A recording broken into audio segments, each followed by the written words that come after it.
दोस्तों, क्या आपको पता है महाभारत युद्ध के बाद अर्जुन और भगवान श्री कृष्ण जब रथ से उतरे तो उनका रथ जलकर भस्म हो गया था।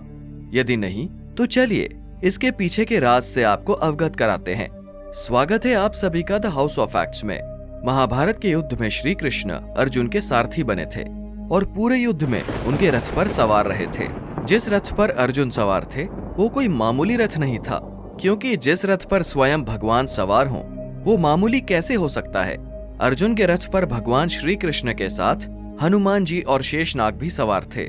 भगवान श्री कृष्ण जानते थे कि युद्ध भयंकर होगा, इसलिए उन्होंने आरंभ में ही अर्जुन से कहा कि हनुमान जी से रथ के ऊपर ध्वज के साथ विराजमान होने की प्रार्थना करो।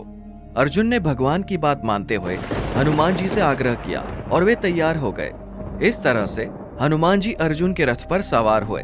महाभारत के युद्ध में एक से एक भयंकर अस्त्र शस्त्रों का प्रयोग किया गया।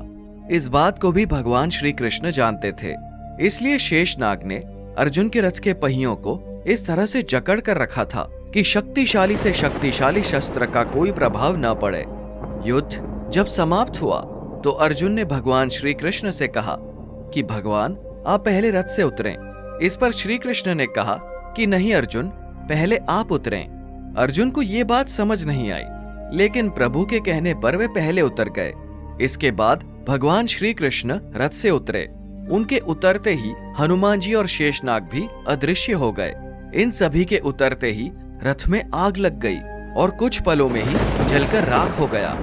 ये देख अर्जुन हैरान रह गए और पूछा कि प्रभु ये क्या है। तब श्री कृष्ण ने इसका राज बताया। भगवान ने कहा कि अर्जुन, ये रथ तो कब का समाप्त हो चुका है। भीष्म पितामह, आचार्य द्रोणाचार्य और कर्ण के प्रहारों से ये रथ समाप्त हो चुका था। चूंकि इस रथ पर हनुमान जी शेषनाग थे और मैं स्वयं इसका सारथी था, जिसके कारण ये रथ सिर्फ संकल्प से चल रहा था। इस रथ का कार्य अपूर्ण हो चुका है, इसलिए मेरे उतरते ही ये रथ भस्म हो गया। इसके बाद अर्जुन ने हाथ जोड़कर उनका आभार व्यक्त किया। तो दोस्तों, आपको ये जानकारी कैसी लगी कमेंट बॉक्स में जरूर बताएं और वीडियो को लाइक और शेयर जरूर करें। धन्यवाद।